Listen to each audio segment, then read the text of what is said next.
Eee, saya melihat istri saya itu awalnya sih saya melihat, kok dia bisa perempuan, kok Gitu. bisa bisa ke mana-mana sendiri, seperti itu. Oke, oke. Maksudnya perempuan gitu, maksudnya Ya, perempuan perempuan. dia kok berani gitu. Terus, apa, eee, mandiri terus bisa apa, eee, wirausaha sendirilah. Waktu itu sih saya tertarik di situ, karena saya lihat, oh dia orang mandiri, ya cantik relatif ya, tapi Iya, baik pasti, gitu. tapi cantik.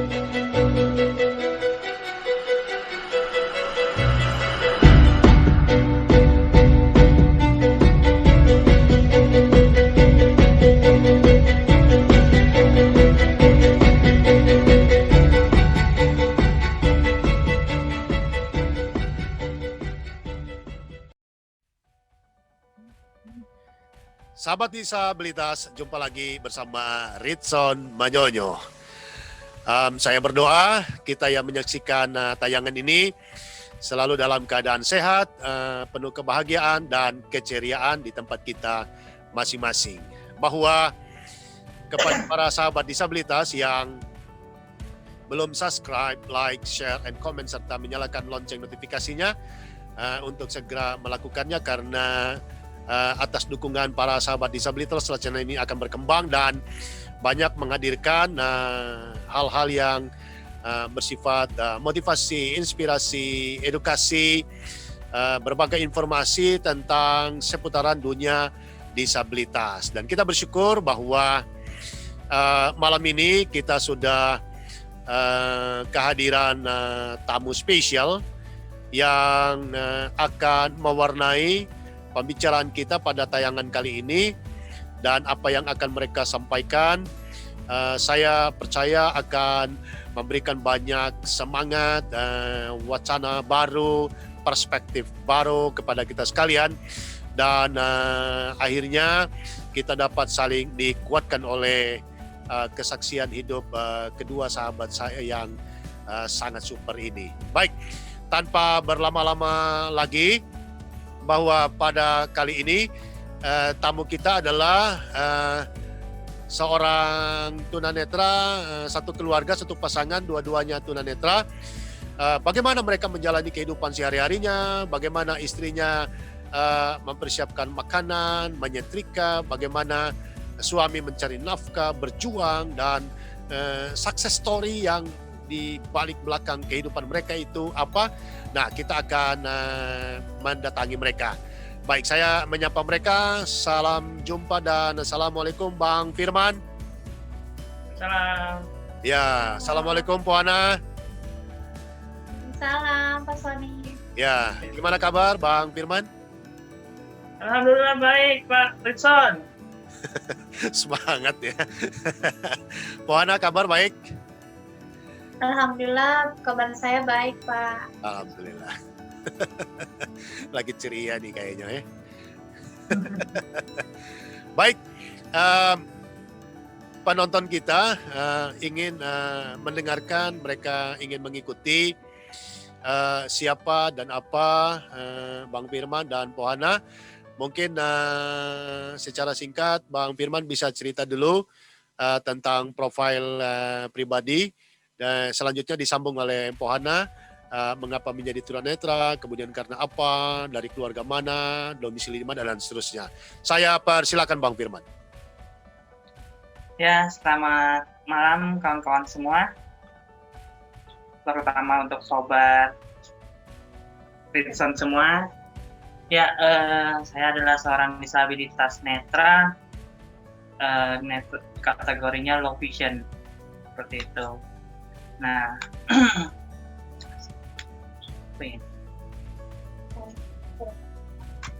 tunanetra sudah cukup lama. Diagnosis dokter itu adalah glaukoma. Lalu sudah berusaha buat operasi, tapi ya tetap saja tidak menurun, hanya menetap saja seperti sekarang ini, seperti itu. Dan akhirnya saya lulus kuliah itu tahun 2013 di salah satu perguruan tinggi di Jakarta. Untuk lulus sekolah itu 2007 ya. Lalu saya bekerja, oh ya lupa, ya awalnya saya kuliah tapi dalam kondisi sudah menikah tahun 2009 ya Naya. 2009. Nah itu awal-awal kita menjalin rumah tangga itu memang ya butuh perjuangan, kondisi butuh juga proses. Saya juga pada saat itu juga belum punya pekerjaan apa-apa, tapi kita niat untuk menikah, ya kita jalanin. Lalu setelah lulus kuliah, sebelum kuliah lulus itu saya mendapat support juga dari istri saya dan keluarga saya, gimana caranya saya bisa menyelesaikan kuliah saya. Tadinya saya juga ragu-ragu apakah saya bisa lulus kuliah atau tidak, tapi di situ ada istri, ada orang tua yang menyupport saya untuk dapat menyelesaikan studi saya, kuliah saya. Nah akhirnya pada tahun 2013 saya bisa menuntaskan seluruh perkuliahan saya dan saya menjadi sarjana. Lalu dari situlah saya mulai bekerja di beberapa tempat. Prosesnya itu untuk bekerja awalnya itu susah. Wira swasta, kita dagang, keliling-keliling, terus buka warung, akhirnya warungnya juga tutup karena yang beli juga jarang, banyak ya.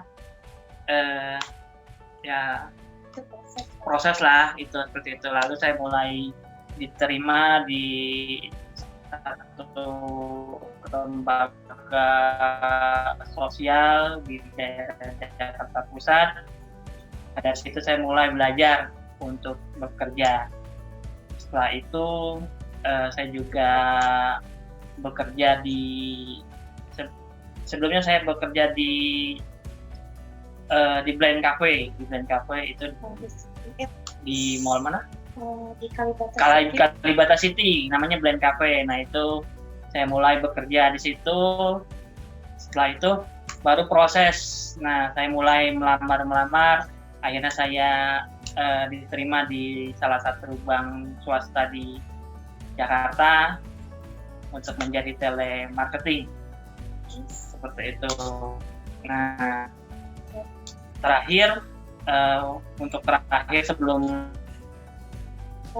sebelum yang sekarang ini saya bekerja di Pokja Koalisi Nasional Disabilitas di tempatnya Ibu Aryani Sukanwo. Nah di situ saya di bidang advokasi mendorong untuk implementasi Undang-Undang 8 2016 tentang disabilitas. Nah setelah itu saat ini saya sekarang sudah bekerja kembali setelah dari Pokja Koalisi Nasional Disabilitas. Saat ini sekarang saya sudah diterima di salah satu anak perusahaan BUMD di Jakarta sebagai manajemen building di salah satu mall di daerah Pondok Kelapa. Seperti itu Pak Ritson, untuk singkatnya seperti itu. Bisa lanjutkan sama ya. Luar biasa, keren banget. Singkat, padat, tapi berisi, gitu ya. Baik, Pohana bisa dicerita sedikit profil singkatnya? Iya, selamat malam Pak Ritson dan kawan-kawan semua. Perkenalkan, nama saya Tiana, biasa dipanggil Hana. Saya asli dari Jakarta dan pertama saya menceritakan sedikit ketunanetraan saya. Itu memang usia remaja dan saya pernah sekolah sebelumnya saya pernah sekolah di umum, kemudian melanjutkan karena diagnosa sudah tunanetra ya, masuk kategori low vision. Awalnya saya sekolah di Tamiya di Depsos, kemudian saya juga hanya 3 tahun ya SMP-nya, kemudian saya integrasi ya sekolah inklusi di SMU YKI 45 Bekasi. Kemudian setelah itu saya lulus tahun 2004 melanjutkan di Universitas Indraprasta. Kemudian saya bertemu suami saya. Setelah itu kita memutuskan untuk menikah. Kemudian dari proses itu pula saya juga mulai usaha-usaha ya pertama, dan semua itu memang tidak mudah, tapi yang membuat semangat saya adalah hidup itu kan hanya sekali. Kalau kita menyia-nyiakan hidup itu pasti kita akan menyesal kan. Akhirnya ya saya memotivasi ya. Kebetulan kan saya di keluarga tunanetra 3 orang. Jadi saya mau menunjukkan kepada keluarga saya bahwa tunanetra ini tidak membebani orang tua gitu. Justru kami di sini mau menunjukkan kepada orang tua dan masyarakat bahwa tunanetra itu bisa melakukan hal-hal yang memang dilakukan pula oleh orang banyak gitu. Walaupun memang prosesnya itu semua tidak mudah, tapi motivasi saya itu adalah keberanian gitu. Kita berani untuk bertanya apapun ya, dalam hal apapun gitu. Meskipun hasilnya itu kurang sempurna, tetapi kalau kita mau berusaha, kita pasti bisa gitu. Dan setelah saya berusaha untuk apapun ya, usaha-usaha kecil-kecilan sama suami saya, kemudian saya coba ngelamar ngajar privat, dan alhamdulillah ada beberapa yang menerima saya dan percaya. Kemudian dan saya juga melamar di Yayasan Al Safan sebagai guru, dan alhamdulillah saya diberikan kesempatan dan diberikan kepercayaan untuk mengajar sampai saat ini. Itu saja mungkin dari profil saya yang singkat, Pak Ritson. Keren, luar biasa. Ya, Pohana, asli Jakarta, orang Betawi dong berarti? Iya. Kalau Bang Firman? Makassar. Orang Bugis? Ya, bukan Makassar. Orang Makassar? Ya, Makassar. Sulawesi Selatan? Beda lagi. Iya, Sulawesi Selatan. Agak kereba ya. Baik, Ohana, menarik. Tadi dalam satu keluarga berapa bersaudara? Saya 10 bersaudara, tapi yang 3 tunanetra. Ya, 10 bersaudara, 3 tunanetra. Apa yang terjadi? Kenapa bisa 3 tunanetra, Ohana? Nah, kalau pernah ya saya mendengarkan diagnosa dokter itu, memang katanya sih ada keturunan gitu ya, tapi sih dari dari keluarga sepertinya di kakek nenek gitu itu belum gitu. Tapi memang kita sih berpikirnya mungkin memang sudah takdir gitu ya. Jadi yang bisa membesarkan hati saya untuk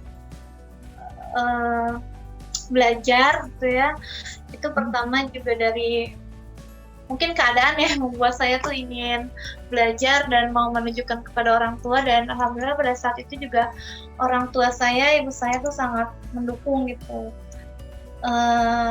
Walaupun memang banyak keterbatasan ya karena anak banyak, kemudian ekonomi pun juga menjadi hal yang diperhitungkan lah untuk kita mau mengenyam pendidikan gitu. Tetapi ya alhamdulillahnya saya juga nggak habis akal juga ya, artinya banyak hal yang bisa saya tempuh untuk mengenyam pendidikan. Ya senang juga banyak teman, banyak relasi yang bisa memberikan jalan di mana bisa saya mengenyam pendidikan tidak harus membebani orang tua sepenuhnya gitu. Dan saya juga berusaha untuk usaha-usaha yang bisa menambah-nambah inilah Masih ongkos gitu buat kuliah gitu. dalam kehidupan sehari-hari di rumah dengan 3 tunanetra, 7 yang tidak tunanetra, suasana kebatinan apa di dalam keluarga, terutama Mbak B sama Ibu gitu ya, melihat ada 3 anak mereka yang tidak bisa melihat. Ya pertama pastinya kedua orang tua saya sangat sedih lah ya melihat anaknya 3 tunanetra gitu kan. Apalagi saya kan awalnya benar-benar melihat gitu kan. Dan karena saya kan jenis matanya tuh retina pigmentosa gitu, dimana nanti dia akan berkurang penglihatannya gitu, bahkan total. Dan memang sudah terjadi sih, semua 3-tiganya kita jadi total. Dan memang pada saat itu orang tua saya tuh sedih banget gitu. Apalagi kan maaf ya, bukan saya biasanya kalau orang Betawi ya, kalau di saya ya, di keluarga saya itu memang sangat awam gitu untuk ini si tunanetra mau gimanain gitu kan. Terus apa yang bisa kita lakukan untuk anak-anak ini gitu, yang 3 orang gitu. Jadi ibu saya hanya kerjanya nangis saja gitu, nggak tahu kalau ada sekolah-sekolah SLB gitu. Malah saya larinya ke Bekasi pada saat itu. Nah, mungkin juga bapak saya juga mendidik anaknya juga bukan mendidik anak yang bikin anak manja gitu, tapi mendidik anak untuk berpikir gitu. Meskipun dia nggak ngomong, tapi mungkin dengan orang tua saya mendidik saya itu yang membuat saya tuh berani ya gitu. Pertama, di mana teman-teman saya takut untuk pulang sendiri, saya berani untuk mencoba. Karena saya diberikan pendengaran yang baik, diberikan lisan yang baik, di mana saat kita bisa bertanya gitu. Nah, dari situ aja sih yang membuat saya semua itu bisa berubah gitu. Dimana orang tua saya tidak menyangka, awalnya kan udahlah nggak usah sekolah, sholat aja sama ngaji gitu kan. Nanti mau ngapain gitu kan. Tapi saya mikir, kok orang tua saya pemikiran begitu, mungkin bukan berarti dia bukan berarti dia mematahkan semangat saya, karena memang pada saat itu ketidaktahuan orang tua saya. Iya, karena memang mereka tidak tahu gitu awalnya. Ya, tapi dan mungkin yang pernah sih saya sedih banget karena mereka biasanya melihat saya masih melihat gitu kan. Di kedua adik saya paling jauh lah melihatnya gitu. Dan di saat saya benar-benar di saat saya benar-benar total, mereka tuh bingung gitu untuk menghadapi kita gitu kan. Sampai akhirnya ya namanya tunanetra menurut saya benar-benar rata-rata sensitif gitu ya. Saya karena pernah merasakan itu gitu. Jadi kok mereka nggak ngerti kami ya, mereka nggak ngerti saya gitu kan. Ya punya rasa gimana gitu rasanya. Tapi saya mikir, aduh kalau misalnya harus menunggu mereka ngerti gimana. Jadi saya berpikir gimana caranya biar supaya saya ini membuat mereka mengerti cara melayani kami gitu. Atau misalnya ketika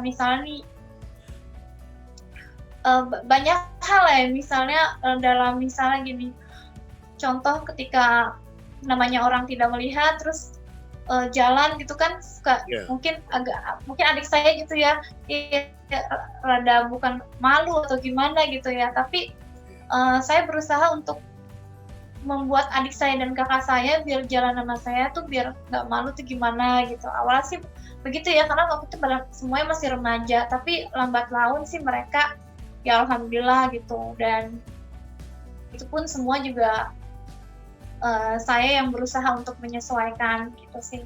Ya sampai saat ini sih alhamdulillah orang tua keluarga semuanya tuh hangat gitu sama kita bertiga ini, dan justru mereka tuh bangga, paling tidak meskipun kita tidak menjadi yang terbaik bagi orang banyak, tapi paling tidak kita tidak membebani orang tua. Itu aja sih, Pak Rizal. Ya, orang Betawi kampungnya di mana? Saya di Cipete, Pak. Oh, di Cipete. Cipete, ya, Cilandak. Cilandak, Cipete. Ya. Ini kan Poana perempuan. Kemudian adiknya yang tunanetra juga kalau nggak salah perempuan apa laki? Perempuan, di bawah saya sih laki-laki, terus paling kecil perempuan. Ya, jadi kan perempuan ya. Jadi apa yang dirasakan sebelum benar-benar sudah menerima diri, ingin seperti perempuan-perempuan remaja lainnya dan lain sebagainya, akhirnya kemudian ada hambatan dalam penglihatan, dan apa yang dirasakan waktu itu? Pada saat itu saya ini ditinggal sama ibu saya ya. Ibu saya meninggal dunia pada tahun 2000, di mana kita semuanya saya masih remaja, tergolong remaja. Adik saya yang tunanetra itu masih kecil gitu ya. Terus dan anak orang tua bapak saya kan pasti semua mengurus bapak saya mengurus semua kan. Jadi banyaklah kesalahpahaman untuk melayani tunanetra ini gitu, saya dan adik saya. Dan tapi ya pada saat itu kebetulan kita sudah sekolah sih di Bekasi, di mana di sana kita juga punya banyak teman dan mulai terlatih ya untuk menjadi mandiri gitu, karena saya sih awalnya low vision, jadi tidak terlalu kaku gitu. Jadi, dan hanya saja iya Pak. Jadi proses penerimaan diri sudah dimulai dari remaja tapi secara bertahap begitu. Iya, memang sih awalnya begini Pak. Jadi kan dokter itu bilang kalau saya nih akan total gitu, tapi di saat dokter menyatakan seperti itu, saya masih dalam keadaan yang masih menulis juga pakai pulpen. Iya, jadi saya tuh pertama nggak nyangka gitu. Saya juga waktu itu pernah dikasih tongkat gitu kan. Waktu itu saya masih low vision. Saya pikir tongkat buat apa ya? Tapi saya tuh punya feeling gitu, nanti akan bermanfaat buat saya. Dan ketika lagi OM pun mata saya juga ditutup pada saat itu gitu. Nah, tapi ternyata ya karena saya juga pada saat tahun 2000-an ya, saya mulai sakit panas gitu ya, benar-benar panas banget dan sampai kejang-kejang gitu. Nah, dari situ mulai proses penurunan mata saya tuh semakin meningkat, dan sampai tahun 2001 saya benar-benar total. Artinya di sini bukan total gelap ya, mungkin kalau gelap saya mungkin sudah ngeblank gitu ya. Saya nggak tahu gimana, saya tahu gelap tuh warnanya seperti apa, saya paham banget gitu karena saya pernah melihat. Jadi jadi karena saya pernah diingetin gitu sama dokter, pandangan saya tuh terang gitu ya. Dan tapi saya hanya bisa menangis, bukan menangis shock gitu. Justru malah saya berpikir masih ada nggak ya kesempatan untuk saya bisa mewujudkan impian saya gitu. Paling tidak untuk membuktikan kepada orang tua saya bahwa saya ingin mandiri. Memang sih pada umumnya siapa sih yang nggak sedih gitu ketika orang tua menyuruh anak tidak mempunyai harapan kepada anaknya karena anaknya tunanetra, karena mungkin ketidaktahuan pada saat itu, ketidaktahuan orang tua saya ada sekolah-sekolah seperti SLB gitu. Jadi saya tuh ngerasa sedih banget, ya ampun gitu kok sementara keluarga saya tuh, ayah bapak saya tuh sekolahin anak-anaknya semua sampai S1 gitu kan. Tapi yang tunanetra ini kok enggak gitu kan. Sebenarnya saya sedih gitu, tapi saya nggak mau berpikir negatif sama orang tua saya. saya berusaha untuk memahami orang tua saya Di, bahwa dibedakan dibedakan yang anak-anak tidak tunanetra dikasih pendidikan lebih leluasa, kemudian yang tunanetra tidak, itu karena faktor apa? karena tidak tahu informasi ada sekolah-sekolah itu Pak pada saat itu. Jadi bukan karena diskriminasi ya sudah, karena tunanetra rumah Oh, ada, sholat, ngaji gitu ya, makan, bukan nonton sih. ya. Iya, bukan. Ya. Kalau itu bukan, karena memang orang tua saya emang tidak tahu gitu awalnya. Dan zaman itu Dan canggih sekarang, sekali klik semua ketahuan ada di mana, sekolah apa, ya begitu ya. iya, seperti itulah Pak. Ya. Jadi saya berusaha untuk berusaha untuk bangkit sendiri karena saya menangis ya pada saat saya total gitu. Tapi saya pikir menangis tidak akan menyelesaikan sebuah masalah gitu. Jadi saya intinya saya balik lah gitu. Saya waktu itu Baik. ke yayasan-yayasan yang membuka kursus, saya berusaha untuk ikut. Ya intinya sih buat bangkit sendiri untuk menjadi lebih baik sih.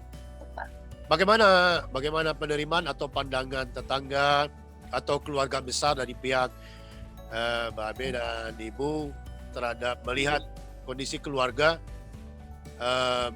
kok sampai ada 3 anak tunanetra? Kalau awalnya mereka tuh mungkin awalnya kaget ya, karena memang kita awalnya melihat gitu. Tapi ya pertama-tama emang aneh gitu kan, karena saya biasanya jalan nggak pakai tongkat, terus jalan pakai tongkat saya malu gitu kan. Tapi gimana gitu, kok saya nggak bisa kemana-mana nih gitu kan. Tongkat hanya ada di dalam lemari aja, saya nggak pakai-pakai. Terus saya mulai terkekang gitu, karena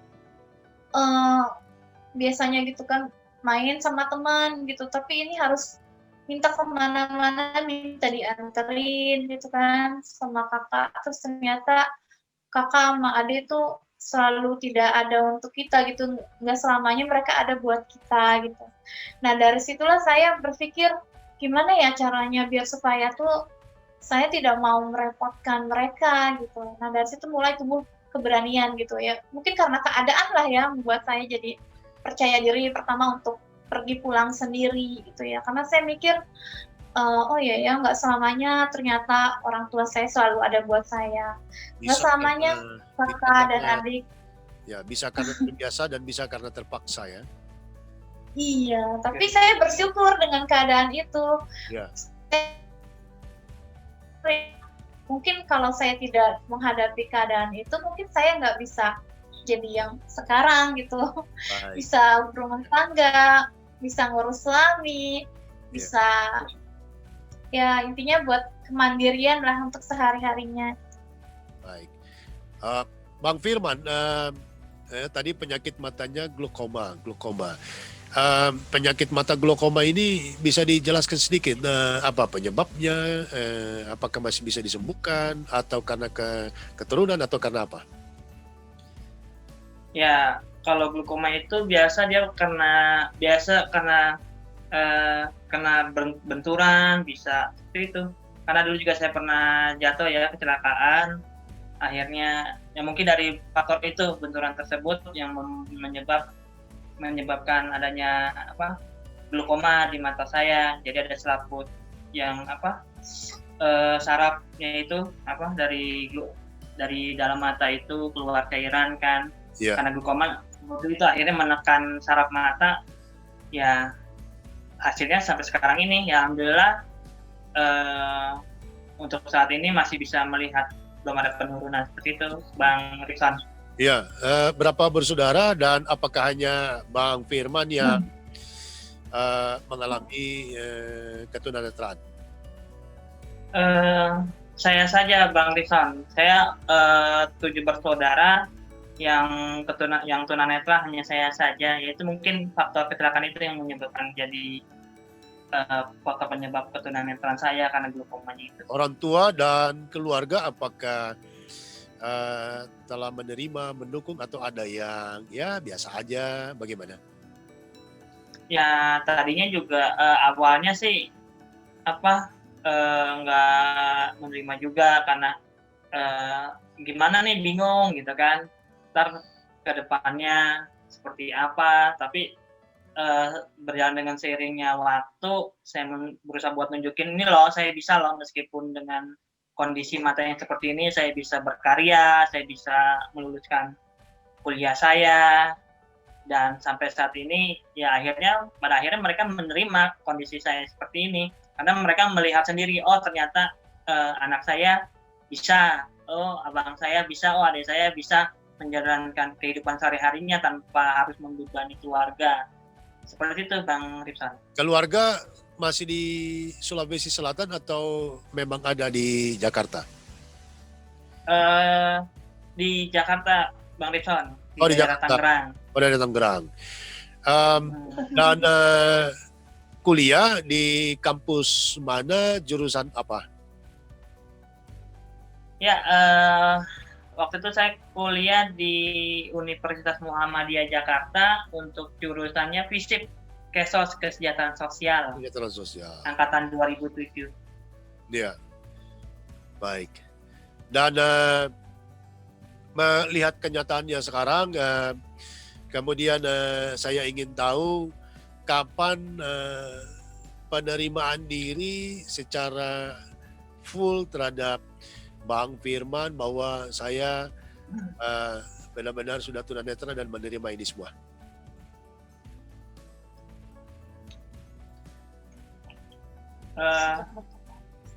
Sejak saya tadinya kan waktu awal-awalnya saya untuk divonis tunanetra itu belum tahu nih dunia tunanetra itu seperti apa. Iya. Nah, berjalan dengan waktunya akhirnya saya bertemu dengan teman-teman tunanetra dan teman-teman yang sepaham dengan keadaan saya juga. Jadi dengan sendiri saya terbiasa dengan kedisabilitasan saya tersebut, dan sampai saat ini seperti itu. Dan salah satu supporting sistemnya yaitu istri saya sendiri yang mensupport saya. Wow, istri yang support luar biasa. Ini jarang-jarang nih ada istri kayak begini model nih. Ada. Ya, jarang-jarang. Nah, saya ingin tahu atau kami ingin tahu kapan sih ketemu di mana, siapa yang nembak pertama, bagaimana caranya, 2 si Juli akhirnya menjadi 1. Waduh. Ya, itu Ya. awalnya sih kita kenal di salah satu komunitas pengajian ya di Ciputat, yaitu di Yayasan Rodatul Makfufin. Awalnya sih saya curi-curi pandang. Iya. Meskipun bersama. Gimana caranya Ya. Curi-curi Ya, pandang. awalnya seperti itu. Kenalan, minta nyoba deket-deketin, minta bantuan sama teman yang udah deket sama dia lah. Gitu. Siapa sih namanya tuh? Gitu. Akhirnya ya udah, akhirnya kita dicomblangin, akhirnya ya jadian. Nggak lama menikah, sudah seperti itu. Apa yang membuat Bang Firman tertarik kepada Pohana? Wah, waktu pertama kali. Saya melihat istri saya tuh awalnya sih saya melihat kok dia bisa perempuan, kok bisa kemana-mana sendiri seperti itu. Maksudnya perempuan gitu, perempuan. Dia kok berani gitu. Terus mandiri, terus bisa wirausaha sendiri lah. Waktu itu sih saya tracknya di situ karena saya lihat dia orang mandiri, ya cantik relatif ya, tapi baik pasti gitu. Tapi cantik nggak menurut Bang Firman? Ya menurut saya cantik. Cantik relatif, tapi baik pasti. Kalau dibilangin kagak cantik, kagak dimasakin 7 minggu loh. Aduh, iya. Ya, Pohana bisa cerita coba apa yang disampaikan suami benar nggak itu? Benar nggak ya Pak? Ya, memang ya benar Pak. Karena maksudnya yang benar yang mana nih Pak bertemunya? Iya, Di, iya, iya. ya memang pada saat itu saya suka datang kan ke pengajian dan dia waktu itu tunanetra baru yang baru mau ngaji sih. Masih ganteng-gantengnya Bang Riksan. Oh, waktu itu ganteng ya, ya, ya, ya. Ya, Gede banget. Terus waktu itu ya apa namanya saya sih cuma tahu gitu, cuma pas dari situ kok ini Cowok ganteng banget gitu. enggak, saya juga nggak tahu Pak kalau dia ganteng, saya mah bilang saya taunya ini aja Pak, nggak ada warnanya. Cuma apa ya, ya, em, ya. kalau dia deket-deket gitu saya intinya sih dia dia berani deket saya, terus saya bilang saya tidak ada niat buat apa ya, maksudnya bermain-main, kalau mau ya ngomong saja sama orang tua gitu. Tapi ternyata saya pikir kan dia nggak serius. Iya. Justru malah ternyata dia serius datang ke orang tua saya gitu. Jadi itu padahal kan dia waktu itu masih kuliah, sementara saya udah lulus kuliah gitu. Oke. Nah, waktu coba cerita Bang Firman datang pertama kali menghadap Mbak Abe Nyampoana, bisa dicerita bagaimana berani bicara begitu? Ya, deg-degan sih. Jujur, pas ketemu orang tuanya kan, udah gitu orang Betawi lagi. Terus Kenapa orang Betawi? ya babe-babe kan galak kedengeran. Ya udah, akhirnya dengan apa ya? Iya. Dengan membaca bismillah Bismillah ya. sampai di gang rumahnya gitu kan. Iya. Sampai Yang gang 7 rumahnya, gunung, udah bisa kayak 8 lembah, Iya. 9 tikungan ya. Oke, terus? iya, sampai di depan rumahnya bismillah gitu kan. Oke. Aduh. Ya pokoknya gitulah, susah diungkapkan dengan kata-kata Bang Ripson. Iya, iya. Akhirnya saya menekatkan diri dan Iya. memberanikan diri, akhirnya saya utarakan hati saya gitu kepada Ya, ketok pintu, assalamualaikum. mertua saya. Ya, masuk, kemudian duduk berhadapan. Kira-kira apa yang diomongkan pertama kali kepada Babe? Ya, pertama itu saya ya tanggapan keluarganya juga kurang baik. Mungkin kok anak gua dapatnya nggak ngeliat juga, ntar gimana, bisa ngurus atau enggak, gitu kan. Seperti itu. Penolakan, alasan untuk penolakan seperti itu. Tapi saya membuktikan saya bisa kok, saya sanggup kok ngurus menafkahi anak bapak Tuh, gitu kan. tuh Babe ngomong beneran begitu atau gimana? Ya sikapnya saya cuma melihat dari sikapnya aja. Perasaan gitu ya, perasaannya kayak Iya. di orang berani amat datang minta anak aye, udah kayak begini model. Udah Pak, ganti topik. Oke, Ya gitu. ya.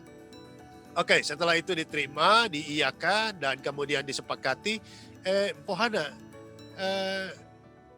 mengapa berani mengambil keputusan ini? Kan saya tunanetra, seharusnya saya mendapatkan suami ya setidak-tidaknya yang tidak tunanetra agar banyak mempermudah kehidupan keluarga. Mengapa berani memutuskan? Karena saya kembali lagi kepada takdir ya. Ya memang pada saat itu saya sih tidak pernah bercita-cita jodoh saya harus seperti apa gitu. Karena ketika saya sudah total tuh saya tidak pernah mungkin kalau untuk mematikan semangat sih tidak, tapi kalau untuk kayak bersolek yang waktu pernah saya masih ngelihat, saya udah nggak tertarik gitu, karena saya ingin buat apa gitu kan.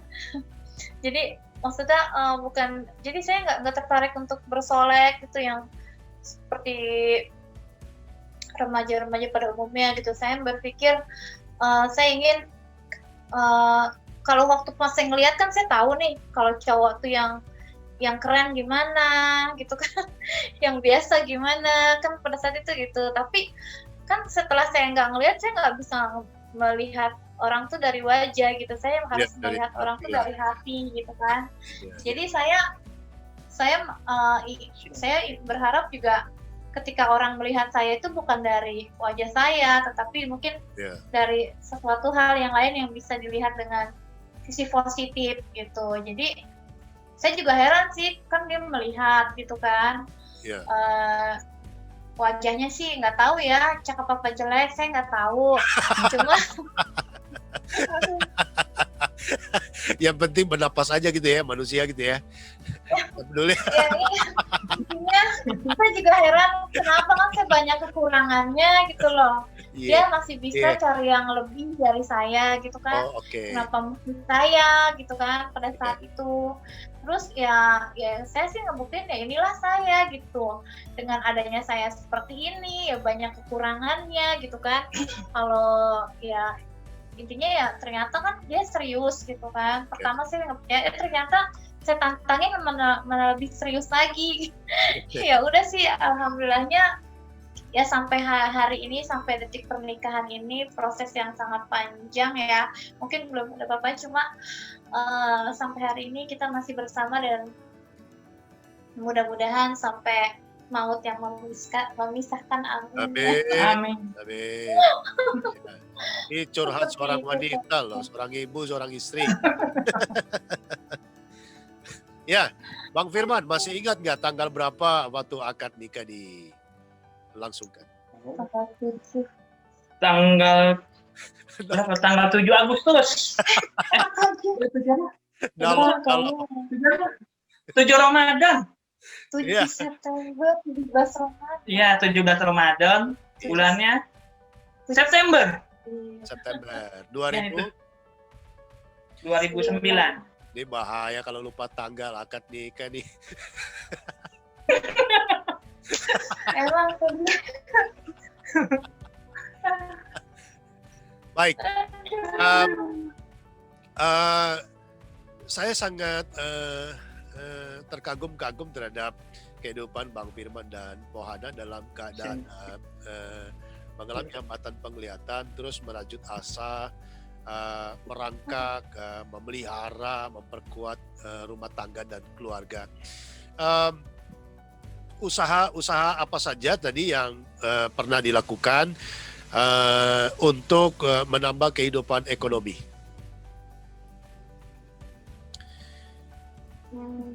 Ayo dari istri saya dulu dah. ya pertama kan Jualan apa? iya gitu. pertama juga karena kan begini Pak, sebenarnya kan saya sih resiko saya juga ya ketika saya punya suami yang masih kuliah. Memang saya ingin sebagai istri pasti ingin suaminya itu mapan gitu kan, punya pekerjaan. Tapi pada saat itu saya menerima resiko ya, karena suami saya kuliah, saya ingin suami saya tuh kuliahnya tuntas dulu, pekerjaan nantilah gitu kan bisa dicari.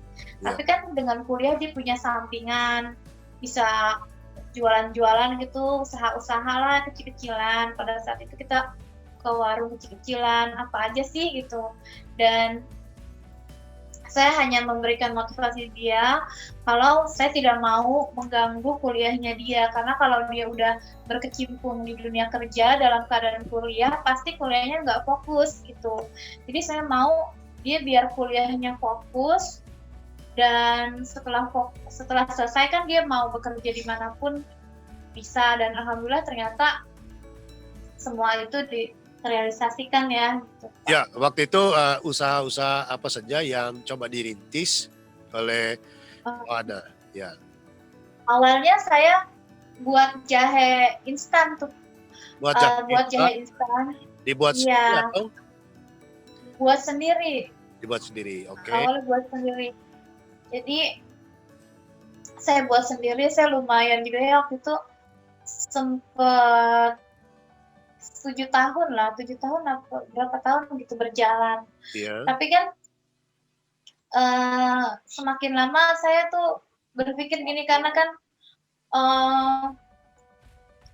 dari apa ya, mungkin kalau orang yang bisa merasakan gitu kan, dia tahu rasa jahenya mungkin lebih terasa karena memang kita pasti murni, cuma memang eh, karena tenaga juga ya, faktor juga, maksudnya bikinnya itu nggak mudah gitu. Iya. Prosesnya lama, sementara konsumen inginnya harganya terjangkau gitu kan. bahan bakunya. Bahan bakunya semakin lama semakin naik gitu kan.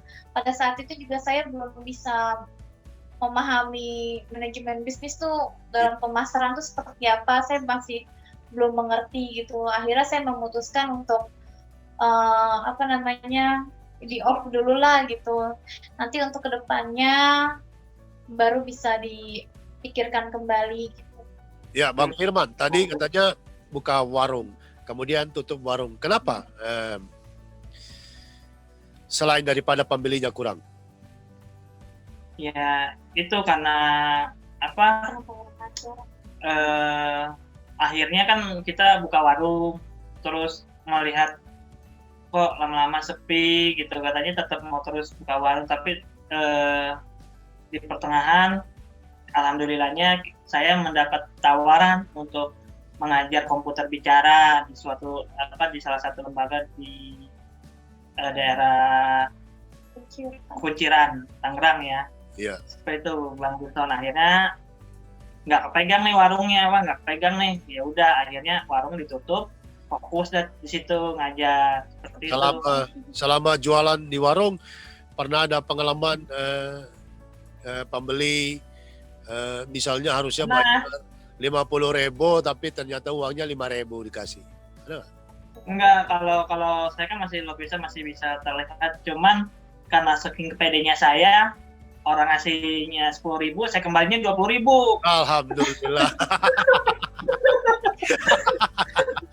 Terus yang dikasih juga kagak ngomong-ngomong langsung ngacir aja. Kagak, karena orang lewat, waktu itu orang itu beli rokok. Iya. Nah, terus bocah-bocah, kita kan jajan, jual jajanan juga, jajanan anak kecil gitu kan. Iya. Akhirnya ya itu kita nggak ya gue sendiri. Di situlah salah satu situlah mungkin suka dukanya seperti prosesnya seperti itu. Jadi ya senangnya ya bisa ketemu orang banyak, kita lebih kenal orang. Oh dia ada kekurangan tapi mau usaha juga, dagang misalnya seperti itu. Nah itu suka dukanya kalau warung. Ya, oke. Baik, Pohana di rumah kan kalau nggak salah kagak ada pembantu, asisten rumah tangga, semua dikerjakan berdua. Ya, bagaimana untuk menyiapkan sarapan, makan siang, makan malam, kemudian menyetrika, mencuci pakaian, menyapu, mengepel, dan lain sebagainya. Itu berbagi tugas atau dikerjakan oleh Pohana sendiri? Sampai hari ini sih kalau saya mengerjakan pasti yang urusan rumah tangga, alhamdulillah sih saya gitu. Jadi saya bisa bagi waktu. Biasanya karena mungkin kalau tunanetra kan ibaratnya agak geraknya tuh ada ini ya, agak-agak lambat gitu, maksudnya cari-cari apa gitu. Jadi saya sudah prepare waktu gitu. Kalau misalnya kan saya jam 6 sudah selesai. Berarti saya harus bangun jam berapa gitu. Tapi rata-rata sih saya kalau bangun paling siang banget itu jam 4:30 lah paling siang. Tapi kalau sepagi-paginya saya jam 3 gitu. Itu harus. Jadi saya nyiapin, kan suami saya juga kerja nih kan. Saya nyiapin bekal buat dia, terus kemudian masak, terus kalau mau ngajar juga kan saya harus bikin materi juga tuh gimana nih caranya semua harus bisa, dan itu ya harus bangun pagi, karena kalau nggak bangun pagi saya pasti semuanya udah berantakan gitu. Bagaimana cara Mpok Ana kan tunanetra total. Nyalain Iya. kompor, kemudian ngiris bawang, kemudian ngulek cabe, kemudian goreng telur. Bagaimana bisa itu loh? Ya, kalau menyalakan kompor, saya pertama yang saya nyalakan itu kan pasti beda ya ketika kompor itu nyala ada apinya dan ketika kompor nyala kita sudah nyalakan kompor ya, sudah kita bunyi cetek itu kadang nggak keluar api, tapi kan itu berbeda. Dan kalau tunanetra itu kan ada hawa panas dan bau gas, itu kan biasanya kalau kompor hanya dinyalakan tanpa api kan yang keluar bau gasnya ya gitu. Saya sih membedakannya itu gitu. Itu satu. Jadi saya ya alhamdulillah beranilah untuk nyalain kompor. Kemudian ketika memasak pun harus misalnya meletakkan penggorengan atau panci di atas kompor. Bisa Misalnya mau goreng telur lah, bagaimana prosesnya? Ya kalau misalnya saya goreng telur, tinggal nyalain kompor, terus taruh wajan di sana, dipasin posisi ininya ya, biar supaya lurus. Kemudian saya baru masukin minyak gitu. Ya udah baru saya misalnya langsung ceplok telur, bikin telur mata sapi. Ya. Bagaimana tahu itu minyak goreng? Siapa tahu itu air biasa atau air pel atau apa? Alhamdulillah sih kalau untuk kayak minyak pasti kan beda dari teksturnya gitu kan. Kemudian kan ya pasti berbeda lah ya. Kalau tunanetra itu sangat mudah untuk bisa membedakannya gitu. Terus mengukur seberapa banyak minyak ada di wajan, nanti setengah botol lagi untuk goreng satu telur.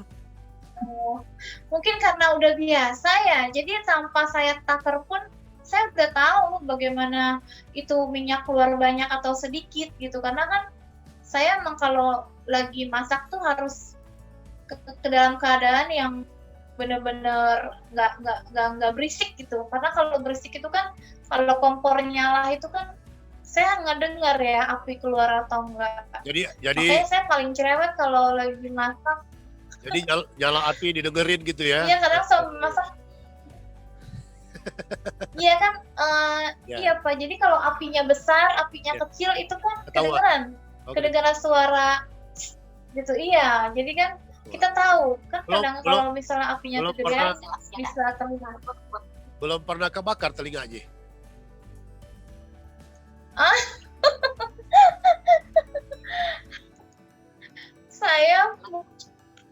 Saya mah udah sering Pak, namanya kecipratan minyak goreng, kesundut lah, kena ini itu. Tapi ya namanya kita perempuan harus bisa, ya kita masa takut sama yang seperti itu. Jadi ya justru dengan kena yang seperti itu, kena api, kena minyak, justru membuat saya tuh lebih hati-hati lagi sebenarnya. Karena orang udah trauma ya.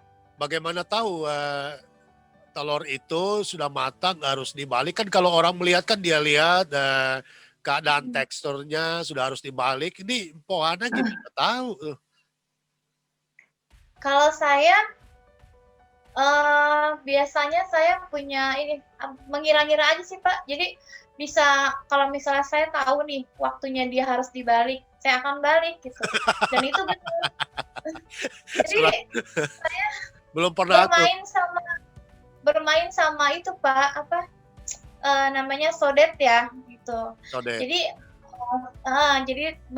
bagian bawahnya itu kalau saya digesek-gesek itu dia tuh nggak lengket, itu artinya telur itu sudah mulai mulai matang atau setengah matang gitu. Terus beda. Jadi ketika misalnya telurnya kita gores-gores gitu pakai sudetnya itu, kalau kasar-kasar berarti dia udah mulai garing. Tapi kalau masih lembek ya saya balik lagi biar supaya dia sesuai kegaringannya gitu. Awalnya sih angus terus, tapi lama-lama kenapa ya angus terus?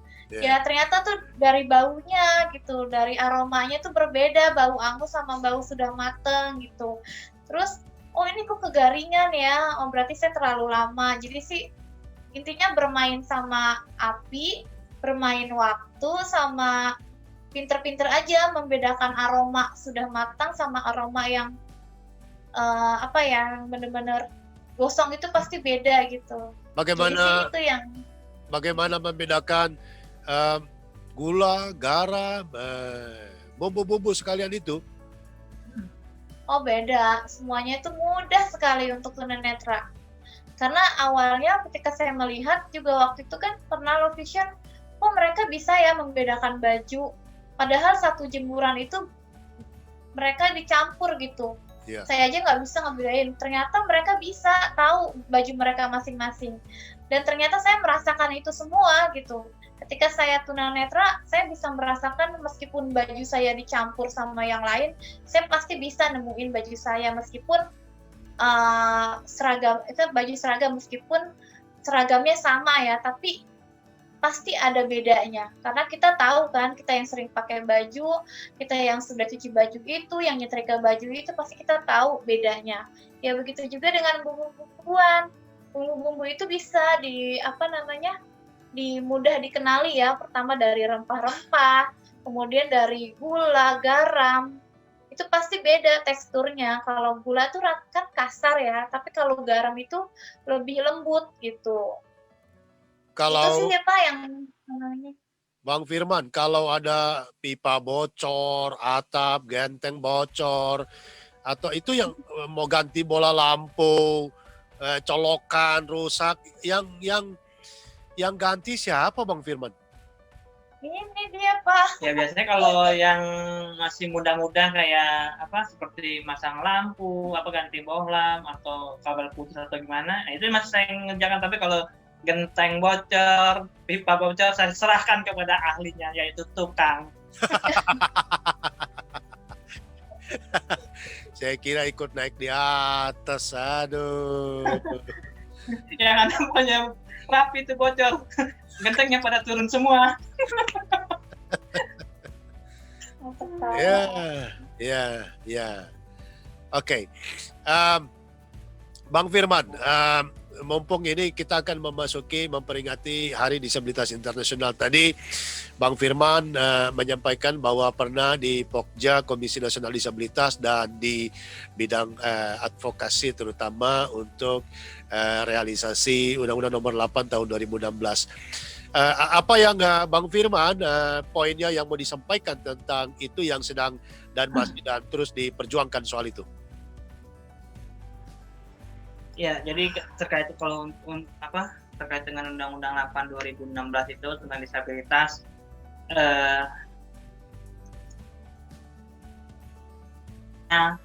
harus disegerakan karena memang itu dari kebijakan undang-undang ya, dan terutama dengan peraturan turunannya, karena dengan realisasinya implementasi Undang-Undang 8 2016 tersebut, maka hak-hak penyandang disabilitas itu akan terpenuhi dengan sendirinya dan akan membumi hanguskan yang namanya diskriminasi terhadap penyandang disabilitas. Itu Bang Sony. Bang Ripson. Ya. Peraturan pemerintah dan seterusnya itu yang sangat urgent itu yang dirasakan oleh kawan-kawan disabilitas di Indonesia ini apa yang benar-benar sangat mendasar dan segera mungkin bisa diwujudkan Bang Firman? Ya, yang sangat mendasar itu ya kesetaraan, bahwa teman-teman disabilitas itu harus setara dengan penduduk lainnya non disabilitas, karena kita mempunyai hak yang sama untuk pendidikan, ketenaga kerjaan dan bidang lainnya lah seperti itu. Nah, itu harus disetarakan karena itu hak semua orang sebagai warga negara Indonesia, termasuk penyandang disabilitas. Bang Firman kan sekarang bekerja di salah satu anak perusahaan badan usaha milik daerah Provinsi DKI Jakarta. Nama perusahaannya apa, Bang? Sarana Wisesa. Apakah karena advokasi itu yang kuota harus ada 2% sehingga Bang Firman bisa lolos di perusahaan ini?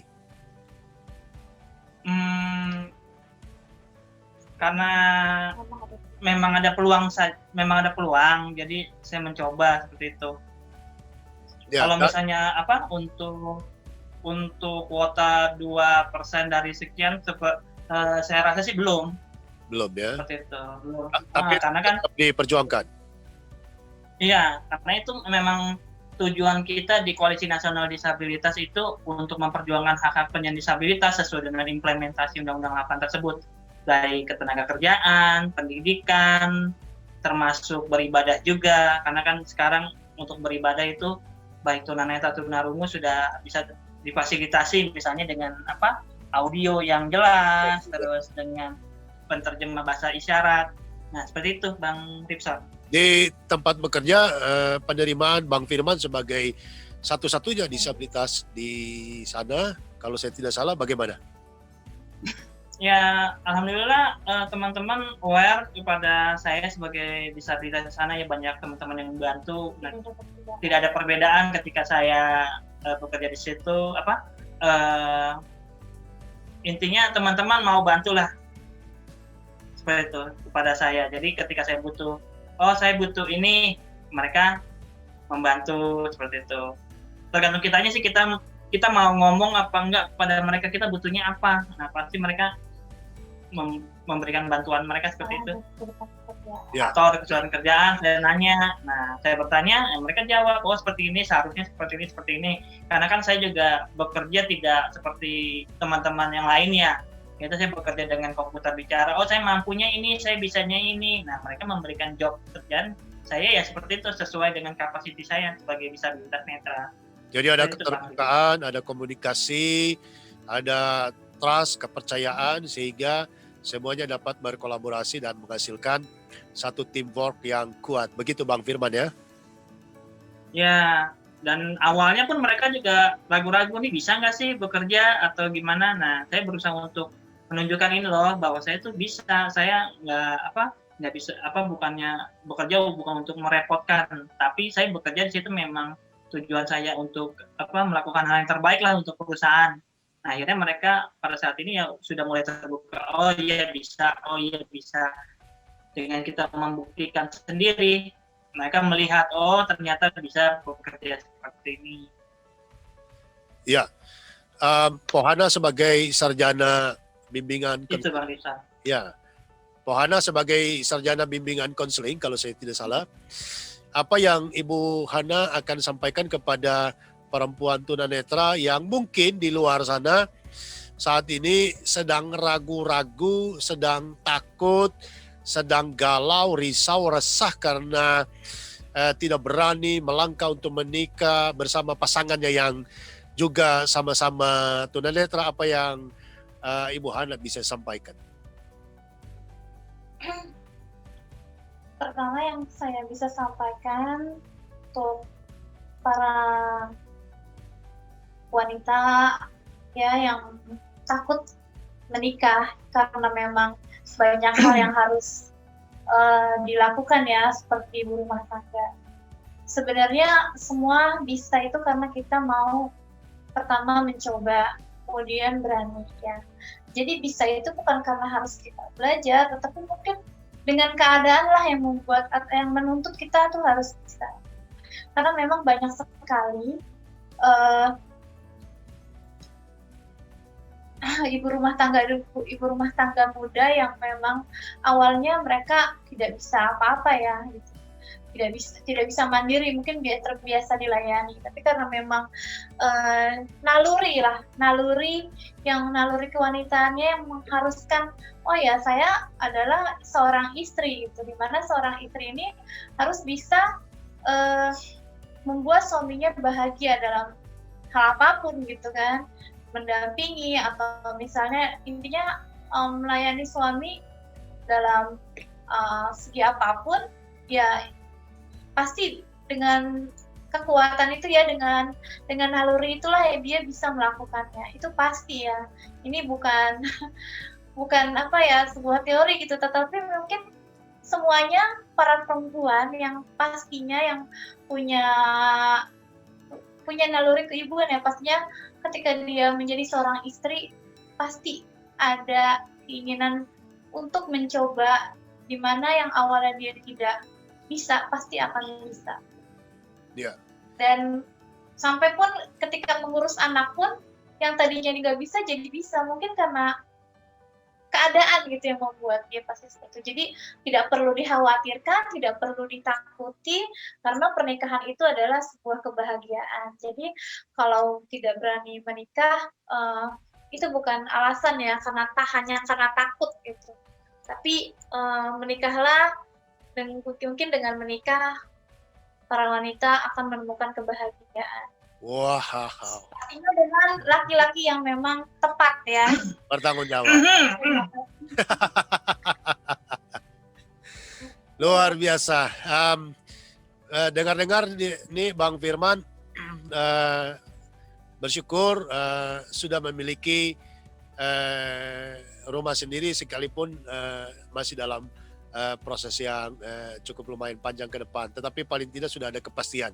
Bisa dicerita rumah hunian yang nanti akan ditempati yang baru? Ya, untuk rumah huniannya gimana? Insya Allah kita bisa menempati itu awal tahun. Awal tahun 2021. Iya betul, angka cantik 2021. Iya, di daerah Jadi, mana dan perumahan apa? di Rusun Samawa DP 0 rupiah.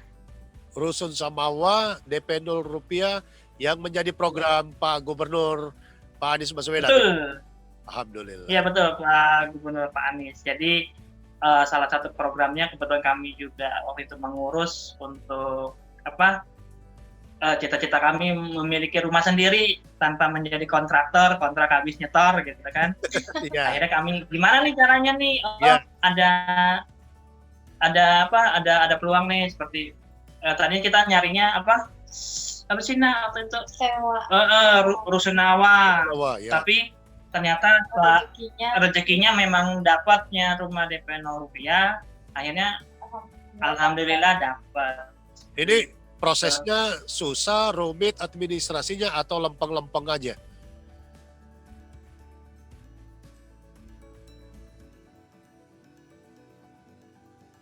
Prosesnya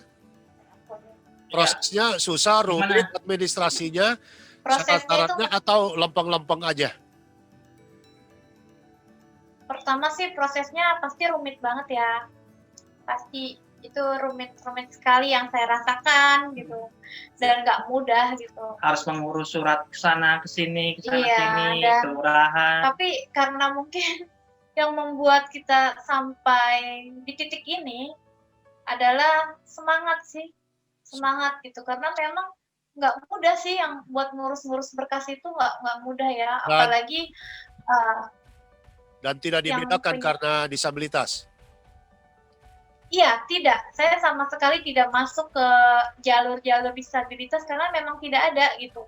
Yeah. Pada saat itu kita memang bersaing secara sehat ya gitu. Yeah. Jadi tidak membedakan disabilitas. Mungkin pas dapat email surat undangan itu, baru mereka tahu kalau saya disabilitas. Gitu. Dan akhirnya ketok palu sah. Alhamdulillah, itu ya anugerah yang tidak pernah itu berkah daripada keluarga yang sakinah mawaddah warahmah. Amin. Nah, seperti itu Bang Ripson. Ya. Jadi ya memang ada suka dukanya lah untuk proses seperti itu. Tapi kita karena niat kita, tekad kita untuk memiliki hunian sendiri, akhirnya kita lakukan, dan alhamdulillah sampai saat ini akhirnya. Karena begini sih Pak Ripson ya, jadi kenapa sih kita mau ambil itu? Karena selama ini kan kita ya pertama memang kita masih ikut sama orang tua ya pada saat itu. Kemudian kita kan alhamdulillah ada pekerjaan dan menuntut kita untuk hidup lebih mandiri gitu ya. Kita coba untuk terlepas dari tempat orang tua, kemudian kita bekerja, terus ngontrak gitu, kok lama-lama kayaknya gini-gini aja ya, habis kerja terus dapat gaji buat bayar kontrakan, buat bayar listrik, macam-macam gitu kan. Nah terus kok begini terus ya gitu, dan itu aduh gimana ya caranya gitu biar supaya kita tuh inilah gitu ada hasilnya gitu. Dan oh yaudah mungkin kita kalau untuk DP rumah kita nggak bisa, ya udahlah kita cari samawa apa namanya rusunawa ya. Rusunawa. Ternyata itu udah penuh semua. Ya. Tapi ternyata kita diarahin untuk yang ke DP 0%, terus apakah bisa ya gitu. Tapi saya sama suami itu diskusi gimana ya biar supaya kita tuh bisa ambil itu, dan suami saya kita punya kesepakatan ya udah kita ambil, kita sama-sama bekerja gitu. Dan alhamdulillah ya ternyata jalannya itu proses yang tidak mudah, mungkin tertatih-tatih lah ya. Tapi alhamdulillah ternyata ya Allah memudahkan dan melancarkan segala urusan sampai akhirnya Baik, sampai titik sekarang gitu. baik. Luar biasa. Kalau ada yang ingin disampaikan kerinduan yang belum tercapai, baik Pohana maupun Bang Firman saat ini, singkat. Apa ya, mungkin begitu ya. Ya, untuk saat ini ya harapan terbesar kita yang saat ini adalah memiliki anak. Seperti itu. Amin, amin, amin, amin. Doa kita kiranya Tuhan Yang Maha Esa mengabulkan segala kerinduan Bang Firman, Pohana, tahun depan punya momongan dan makin melengkapi kebahagiaan. Amin. Luar biasa. Terima kasih Pak. Ya, sebelum kita mengakhiri program ini, apa Bang Firman mau sampaikan kepada Pohana yang setia mendampingi selama ini, dan ungkapkan rasa syukur dan terima kasih pun demikian sebaliknya. Ya, kalau dari saya sih wanita cantik banyak, Asik. tapi wanita yang mau menemani dari nol sampai sekarang itu susah. Asik. Jadi kenapa saya bisa sayang sama dia? Karena sudah terbukti kualitas dan kuantitasnya Bang Ripson sampai saat ini. Seperti itu. Cakep. Pohana, kalau ingin menyampaikan sesuatu kepada suami pada saat ini, apa yang ingin disampaikan? Ya, saya sangat bersyukur, saya sangat berterima kasih punya suami yang sudah menerima saya dengan apa adanya, menjadi guru buat saya. Pertama dari hal-hal yang saya memang tidak mengerti, dia dengan sabar, dengan caranya, dia bisa mengajarkan saya dalam hal-hal yang memang saya tidak mengerti. Mungkin itu saja sih Pak, jadi saya merasa ya sangat bersyukur punya suami yang seperti ini, walaupun saya nggak tahu rupanya seperti apa, tapi Mukanya abstrak. Amin, amin, amin, amin. Luar biasa kekuatan cinta, dua hati menjadi satu, melahirkan satu keluarga yang hebat, keluarga yang bisa menjadi teladan, keluarga yang bisa memotivasi dan menginspirasi banyak orang, dan keluarga yang kita doakan segala kerinduannya dapat dikabulkan oleh Tuhan Yang Maha Esa. Amin. Yang paling terakhir, adakah tokoh tunanetra atau tokoh disabilitas di dunia atau di Indonesia yang sangat dikagumi, Bang Firman? Kalau saya Stevie Wonder sama Gus Dur. Wih, Stevie Wonder, I just go. Just say, wah keren tuh. Gus Dur juga keren, hebat. Salah satunya tunanetra yang pernah menjadi presiden di dunia ini. Begitu ya Bang Firman ya? Ya. Betul sekali. Oke, Pohana siapa penyandang disabilitas di dunia yang dikagumi di dunia atau di Indonesia? pertama siapa ya? Ya nanti ini nggak ngarang-ngarang ya Pak. Ya pertama yang sedang lagi mewawancarakan saya saat ini. Oh itu, itu subjek. Saya apa ya? Saya benar-benar apa ya bangga gitu ya, karena memang Pak Ritson ini bisa mengetuk hati untuk para orang tua yang mempunyai disabilitas anak yang mempunyai kekurangan yang disabilitas tunanetra agar untuk tetap belajar gitu. Dan ya itulah yang membuat kaguman saya. Dan satu lagi siapa ya? Stevie Wonder dong. Stevie Wonder dong. Ikutan dong, bagus Dur. Gus dong. Iya. Ya. Iya. Ya dialah yang mengangkat benar-benar tunanetra kan karena satu-satunya yang menjadi presiden Ya. tunanetra ya memang baru Bapak Gus tuh. iya Ya. Kiai Haji Abdul Rahman Wahid. Ya, Haji Abdul Rahman Wahid. Pohana yang terakhir di El Safan ngajar apa? Saya saat ini megang mapel agama Islam berupa 10 mata pelajaran bahasa Indonesia, kemudian PPKN, seni budaya, IPS, dan apa lagi? Eskul pengajian ya. Bahasa Indonesia, seni budaya, IPS, PPKN sama IPA, itu Pak. Ada pengajian juga untuk anak-anak yang Muslim ya. Iya ada. Ya, mereka membaca Quran Braille ya. Iya Pak. Luar biasa. Luar biasa. Saya merinding mendengarkan kisah story daripada perjalanan kehidupan Bang Firman bersama Pohana pada tayangan kali ini. Kiranya menginspirasi para penonton, memberi penguatan para calon mertua yang anaknya akan dilamar oleh penyandang disabilitas. Apapun ragamnya, jangan pernah takut, jangan pernah khawatir, karena rezeki itu datangnya dari Tuhan. Jangan pernah takut anak Anda akan terlantar, karena Pohana dan Bang Firman ini telah membuktikan dalam sejarah perjalanan ke rumah tanggaan mereka dalam keadaan dua-duanya tunanetra, tetapi mereka sukses berbagi kasih, berbagi peran, berbagi cinta satu dengan yang lain, sukses dalam pendidikan, sukses dalam pekerjaan, sukses dalam ekonomi, bahkan mereka sudah punya hunian sendiri dan akan masuk pada tahun 2021. Kita doakan kiranya ada penonton pendengar bisa mengumrohkan atau menghajikan ini kedua hamba Allah ini. Amin. Amin. Ya. Baik, kita para sahabat disabilitas, sebelum kita mengakhiri tayangan ini, kita akan mendengarkan pantun orang Betawi. Wah, ini keren nih. Silakan nih. Ya, Pantun apa ya Pak? siapa dulu nih? Gini aja Pak, saya punya pantun untuk suami saya deh Pak. Asik.